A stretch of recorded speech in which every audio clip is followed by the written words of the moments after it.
The recession poses a lot of challenges to business owners and entrepreneurs. So if you were thinking about starting your own business and you need to know which businesses are recession-proof so you exit the recession richer. New businesses sprout during recession as people's priorities shift and change. In today's video, we'll show you 5 business ideas that do great during recessions and can earn you a lot of money. First idea on the list, food catering. Here's the logic is straight as an arrow. People always eat. Food industry is never going away simply because people will die out without food. So starting any business that involves food has great potential for growth. But why food catering? Well, it's a general trend now to eat healthy.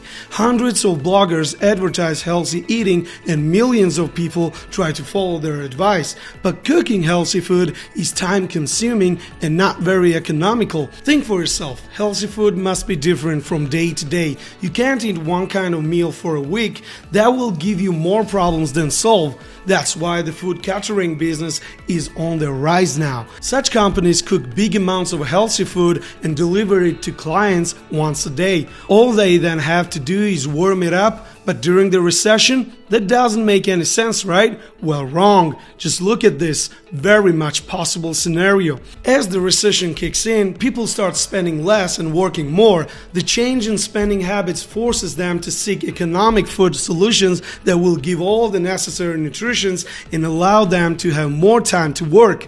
And we see signs of such buying habits as more and more videos on YouTube emerge that show how to cook good food cheaply. But even if people know how to cook, they still must spend time doing it.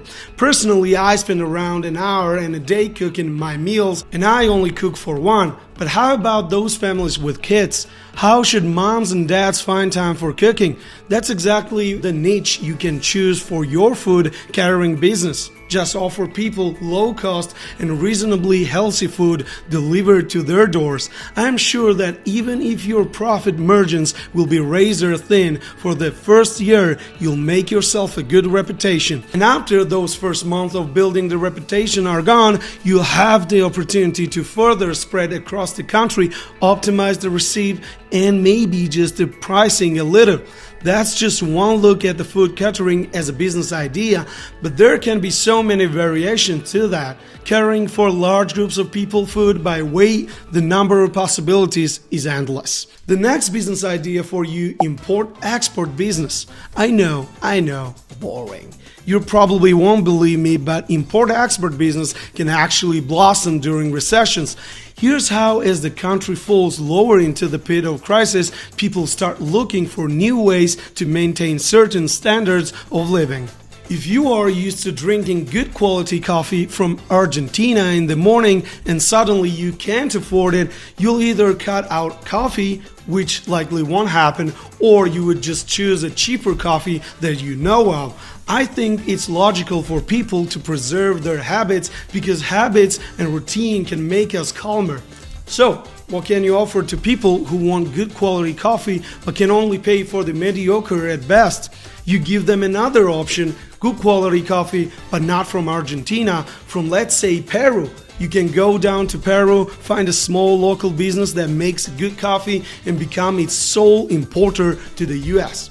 The price for this coffee will be lower, the final cost in the US will also be lower, so you would be able to make a good name and earn a lot of providing people with what they're looking for. The same goes to export. During recession, certain products become cheaper on the local market, and selling those items abroad can become a great source of revenue. Let's look at another shorter example. The recession is peaking, people are losing jobs, and dozens of good specialists are unemployed. Let's say you want to sell handmade glass plates. In Europe, for example, there is no recession, so the European buyers are ready to buy. So you employ those specialists at lower rates, produce those glass plates, and ship them to Europe at higher prices. If you play your cards right and find that niche in import-export business, you can really multiply your earnings. Analyze the market, assess the risk, and look for the right opportunity. Third idea, e-commerce. What if I tell you that the crisis we had during the pandemic has actually boosting e-commerce? No. It's true. Look, after the lockdown, people had started to buy more and more things online. Even as they were sitting at home without work, they were still buying stuff online. So the industry of e-commerce showed a strong 8% growth with great prediction for 2023 and 2024. Now look at what industries grew the most. Fashions, toys, hobby, DIY, electronics and media, food and personal care items, furniture. Those are all the things that can be sold by regular people. Social media is now the king. People spend tons of time on them. Selling stuff through TikTok or Instagram is now the backbone of all young e-commerce businesses. Dropshipping is the word of the generation. It's just so incredibly easy to start. Let's take a fashion, for example. You can create designs in Canva, BeFunky, Pixlr, Snappa, Infogram, and many more. You can ask Amazon to distribute your item on a print-on-demand basis with Amazon Merch. Or you can work with Modernlist, Printful, Redbubble, Zazzle, and other print-on-demand platforms. Creating a site takes an hour in Wix or Squarespace, and you can advertise on TikTok, Instagram, or Facebook.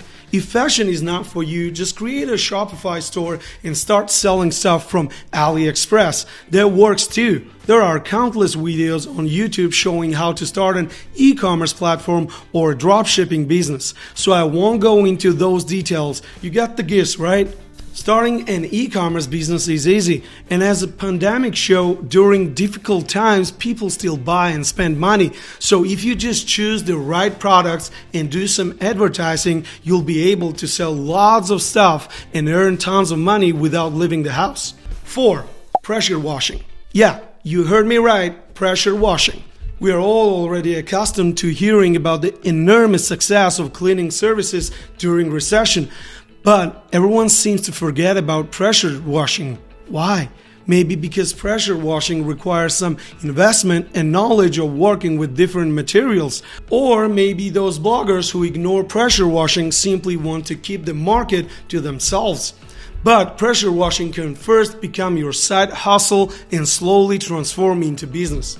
Let me show you how much it costs to start a pressure washing company and how much you can earn.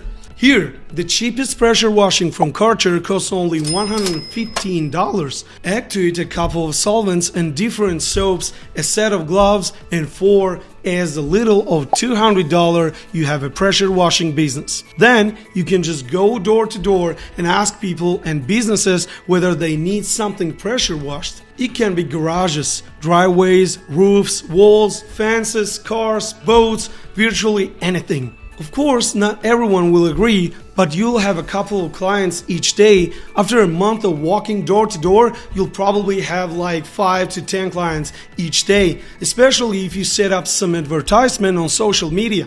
If you trust the data from Home Guide, the average spending on power washing in America is from $173 to $311 at around 50 cents per square foot. So, if you do 2 or 3 average clients a day, 22 days a month, you're potentially looking at almost a $20,000 gig. If you live in a warm state like Florida, that's over $200,000 a year, and that's only from one employee. Then, after you get some traction, you can easily scale your business. Running costs are low, and during the recession, there will be many people eager to work. So, it's a win to win. And the final, 5th one, YouTube. I think this goes without saying, YouTube can make you a millionaire. Even during a recession, YouTube as a part of entertainment industry will probably never die. The platform constantly changes, adapts new ideas, and satisfies emerging needs. Plus, it has the best monetization model of any entertainment platform. YouTube creators earn money from views and in video ads. But you already know that. You probably know everything about making money on YouTube, but I'll tell you once again, YouTube is all-time best place to earn money. Why? Well, there are many reasons to that.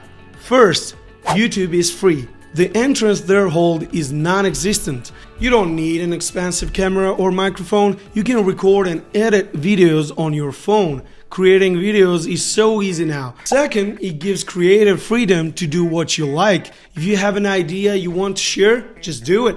Start uploading to YouTube as a hobby without financial expectations, and believe me, when you do something with your soul, it gets recognized. That's why I do it. I have an idea and thoughts, and I share them with you. All I get in return is your trust, interest, and a little bit of money. Third, YouTube is infinitely scalable. The only limit is the number of zeros the platform can operate with. There are many videos with billions of views, and even videos with 100,000 views will easily earn you some money. For businesses, the recession is like a plague. It kills bad roots, leaving space for new ones to grow. I know it's kind of cruel to say that about people and their suffering, but if the business was doing so poorly to start with, a quick end might be better for owners than years of trying to stay afloat. Nonetheless, starting a business before the recession is not a bad idea. With the right approach and enough motivation, the recession can become a great starting ground for multi-million-dollar companies. Now, you know what businesses do great during the recession, so it's only up to you to go out there and start your thing and start earning. Thanks for watching the video. If you're interested in this kind of videos, you can watch this one and this one. Write your thoughts in the comments down below. Share this video with your friends, hit the like button and subscribe to the channel. And I'll see you in the next one. Bye.